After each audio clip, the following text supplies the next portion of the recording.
Just a quick note before I go any further from that. If I had if something factors to be something like x plus 1 squared, or let's do x minus 1 so it was on that interval.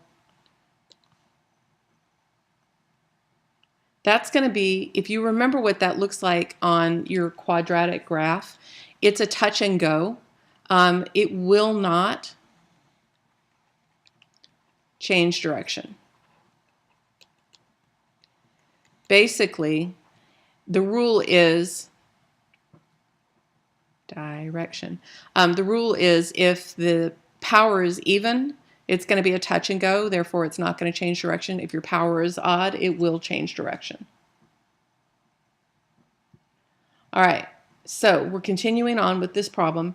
The next part is it wants the total distance traveled. This is very different from displacement. You know, if I decide to go out of my way and pick up Starbucks on the way to work, and let's say the Starbucks is past work, well, I've traveled further. That's how many miles I've traveled. If you want to use a football analogy, this is actually the route the receiver runs versus the total yardage gained. Total yardage gained is going to be your displacement. Your distance traveled is actually how much tread you put on your tires or wore off on your tires. Okay, so to find the total distance, you actually have to find your start. You have to find any place that caused a change in between. And notice I'm back, this is back to a position question. So I'm back to using my position equation. Okay, so I've already found 0 and I've already found 6. So I know that's 16, I know that's 4. And then I need to evaluate these points in between. Okay, put this into your calculator under your Y1, and hopefully you know how to use the ask feature. If you don't know how to use the ask feature, you can ask your classmates to help you, or you can just change your table change so you can get this 1/2, or you can go into trace. All of those are skills that I can show you when you get back, but they're very handy to have. The quickest one is probably ask. All right, so when you put this into your calculator, you get, and go ahead and pause and give yourself time to do that. Again, the standard for calculus is 3 decimals unless otherwise specified. And just so you know, this question in particular, the way it's set up, this is going to be a calculator question, but on your test, this will be a no calculator, and there will be fractions involved. So you need to be a little bit more up than some of you are on your fractions. Okay, to travel from 4 to 5.917, that's a difference of 1.917. Now, when I'm going from 5.917 to negative 22.667, I know that that's going left, but I'm looking for the difference between those. So the difference between those is I traveled 28.584. And then the difference between negative 22 and 16 is going to be 38.667.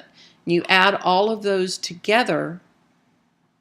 Notice that I don't care when I'm going left or right, but I do watch, because that's another area people mess up, adding and subtracting fractions. And then, you need to pay attention to when you're traveling left and when you're traveling right. So distance must be positive, always. Distance is always positive. Add all those together and you're going to get 69.168. Okay, average velocity.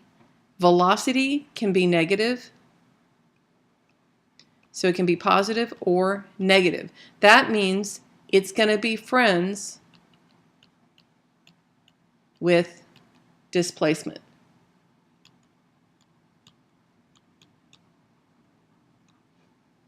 So it is going to be displacement divided by time. So we found our displacement earlier. That was going to be 12.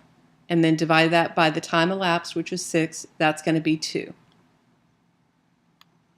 Okay, your average speed must be positive. Okay, my average speed, if I'm going to work or from work, it doesn't matter. It's always just my miles per hour. My velocity includes a positive or negative because it can be, it indicates which direction you're going. Okay, so this is going to be friends with distance. And people mix this up. This is important that you recognize the difference between these. So it's distance over time, which is going to be the 69.168 over 6, which gave me 11.528. Okay? Speed will always be